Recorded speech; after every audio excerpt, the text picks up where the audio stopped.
তো সেজন্য আমার কাছে মনে হয়েছে যদি আমি যাই সেখানে তাহলে এটা বেটার আন্ডারস্ট্যান্ডিং হবে। আমি সেটা মনে করি না, কারণ হচ্ছে এখানে দুদকের কোনো মামলা নেই। দুদক বিটিসিএলকে এই প্রজেক্ট সম্পর্কে কিছু তথ্য চেয়েছে বিভিন্ন সময়।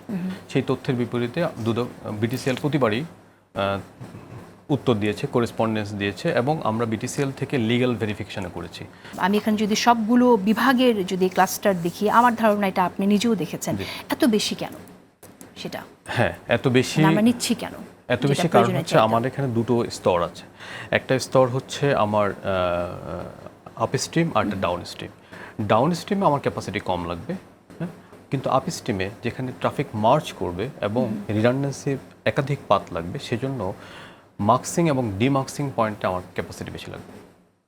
ওকে, এখন একটি বিষয় সেটা হচ্ছে যে বুয়েট যে রিপোর্টটি আপনি দিয়েছে সেই রিপোর্টটি তো টোটাল বা সম্পূর্ণ রিপোর্টটা কিন্তু আমাদের কাছে অ্যাভেলেবেল না। তাহলে হয়তো দেখতে পারতাম যে বুয়েট কোন কোন কানেকশনগুলোকে এবং রিকোয়ারমেন্টগুলোকে এখানে মানে গুরুত্ব দিয়ে বিবেচনা করেছে এবং কাউন্ট করেছে, সেটা দেখতে পারতাম। এটা একটি বিষয়। আরেকটি বিষয় হচ্ছে যে বুয়েটের রিপোর্টই কেন এখানে এত গুরুত্ব পাচ্ছে, মানে বুয়েটের বাইরেও যারা এক্সপার্ট আছে তাদেরকে নিয়ে একটা কমিটি করে, এটা যেহেতু প্রজেক্টটা অলরেডি কোয়েশ্চেন্ড, তাহলে ওটা করা যেত কিনা? হ্যাঁ, যেত, সেটা আমি করেছি।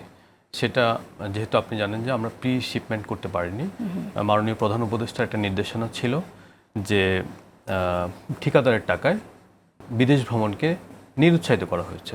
সেজন্য এখানে ফ্যাক্টরি অ্যাসেসমেন্ট টেস্টটা আমরা করতে পারিনি। সেজন্য আমরা বলেছি যে টেন্ডার ডকুমেন্টের 38.4 ধারায় এখানে বলা হয়েছে যদি না করা যায় তাহলে পোস্ট ইন্সপেকশন করে একটা সার্টিফিকেশনের মাধ্যমে যেটি করা হয়। ওই সার্টিফিকেশনের জন্য আমরা একটা কমিটি করছি। সেই কমিটিতে আমরা বাংলাদেশ প্রকৌশল বিশ্ববিদ্যালয়ের অধ্যাপককে রেখেছি, ঢাকা বিশ্ববিদ্যালয়ের অধ্যাপককে রেখেছি এবং একজন ইন্ডাস্ট্রি এক্সপার্ট রেখেছি যিনি দীর্ঘ সময় বাংলাদেশে এবং দেশ বিদেশের টেলিকম ইন্ডাস্ট্রিতে কাজ করেছে, ট্রান্সমিশন, ব্যাকবোন ট্রান্সমিশনে।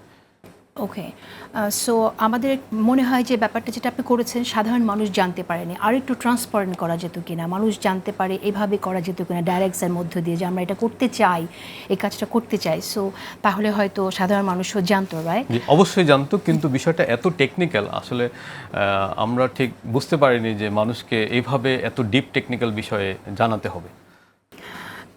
কিছু কিছু বিষয় তো অবশ্যই জানাতে হবে, বিশেষ করে যেহেতু এই প্রকল্পটা নিয়ে দুর্নীতির অভিযোগ আছে এবং শেখ হাসিনার সময়ে আমরা জানি কিভাবে দুর্নীতি ছেয়ে ফেলেছিল এই সবগুলো মন্ত্রণালয়কে, আইটি তার বাইরে না, যেমনটা আমি শুরুতে বলেছিলাম। আর আরেকটি বিষয় সেটা হচ্ছে যে এখানে আমরা দেখছি যে যখন কিনা দুদক এটা নিয়ে তদন্ত করছে, প্রশ্ন চাইছে, ঠিক সেই সময়টাতেই আপনার ওখানে একটি আধা সরকারি লেটার দিতে হলো। এটা কেন দিতে গেলেন? আপনি তো প্রতিমন্ত্রী স্ট্যাটাসে আছেন, আপনার প্যাডে যখন আপনি একটা আধা সরকারি পত্র দেবেন, এটা কি ইনডিরেক্টলি তাকে ইনফ্লুয়েন্স করে না যে দেখো এটা আমি চাই? আমি সেটা মনে করি না, কারণ হচ্ছে এখানে দুদকের কোনো মামলা নেই। দুদক বিটিসিএলকে এই প্রজেক্ট সম্পর্কে কিছু তথ্য চেয়েছে বিভিন্ন সময়। সেই তথ্যের বিপরীতে দুদক বিটিসিএল প্রতিবারই উত্তর দিয়েছে, করেসপন্ডেন্স দিয়েছে এবং আমরা বিটিসিএল থেকে লিগ্যাল ভেরিফিকেশন করেছি। আমাদের লিগ্যাল ফার্ম আমাদেরকে জানিয়েছে যে যেহেতু প্রকল্পটা একনেকে পাস হয়েছে, যেহেতু টেকনিক্যাল ইভ্যালুয়েশনে কোনো সমস্যা ছিল না, প্রি টেন্ডার বিট হয়েছে এবং যেহেতু ফাইন্যান্সিয়াল ইভ্যালুয়েশনের সর্বনিম্ন দরদাতা কাজ পেয়েছে, হ্যাঁ, এবং এটা সিসিজিপিতে পাস হয়েছে এবং কোম্পানিকে নোয়া দেওয়া হয়েছে এবং একটা রিভার্সিবল এলসির মাধ্যমে আমাদের 290 কোটি টাকা ইতিমধ্যেই চলে গেছে। আপনি যদি দেখেন যে টেন্ডার ডকুমেন্টের 106 নম্বর পাতা এটা পরিষ্কারভাবে বলা আছে রিভোকেবল এলসি। তো আমার সেই টাকাটা চলে গেছে।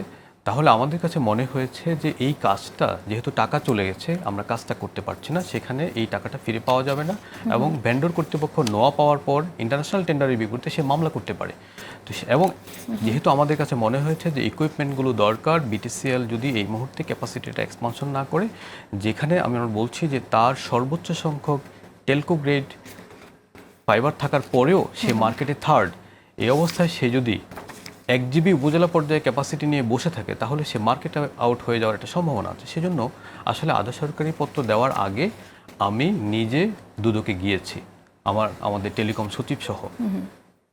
সচিব সহ দুদকে যখন নিয়ে যে গিয়েছি, সেখানে দুদকের কমিশনার ছিলেন এবং চেয়ারম্যান মহোদয় ছিলেন। তাদের উপস্থিতিতে আমি বিষয়টা ব্যাখ্যা করেছি। ব্যাখ্যা করার এক পর্যায়ে তখন বলা হয়েছে যে আমাদেরকে বিস্তারিত জানানো হোক। তার প্রেক্ষিতে আমি আধা সরকারি পত্রটা দিয়েছি, অর্থাৎ আমি আউট অফ নাথিং এই আধা সরকারি পত্রটা দিইনি। আর দ্বিতীয় বিষয় হয়তো যেহেতু এখানে মামলা নেই, সেজন্য আমি মনে করি যে এখানে দুদকের যেহেতু টেকনিক্যাল ক্যাপাসিটি নিয়ে আমার সন্দেহ ছিল যে যে এই বিষয়টা, যে এই যে 26 দুদক মনে করছে 26 টেরাবাইট কিনা হচ্ছে, তাহলে 26 টেরাবাইটের বিপরীতে আমরা 126 টেরাবাইট কিনে কিন্তু ফেলছি। দুদক তো অনেকগুলো প্রশ্ন পাঠিয়েছিল, যাদের তাদের যে প্রশ্নগুলো ছিল সেই প্রশ্নগুলো উত্তর আপনারা জানিয়ে দিয়েছেন। সেই জায়গা থেকে দুদক বুঝতে পারবে না তাদের সেই ক্যাপাসিটি নেই, যেটার আমি মনে করি না প্রসিড না করে সরকার, তাহলে যে আমি সরকারের মনে loss করি হতে না, পারে কারণ এরকম। হচ্ছে এটা খুবই হাইলি টেকনিক্যাল প্রজেক্ট, এবং যেহেতু আমার মনে হয় আমাদের সব সরকারি কর্মকর্তারা what is internet traffic, what is cash traffic, এবং ব্যাকবোন ট্রান্সমিশনে কেন একাধিক রিডান্ডেন্সি রাখতে হয়, হ্যাঁ, তো সেজন্য আমার কাছে মনে হয়েছে যদি আমি যাই সেখানে তাহলে এটা বেটার আন্ডারস্ট্যান্ডিং হবে।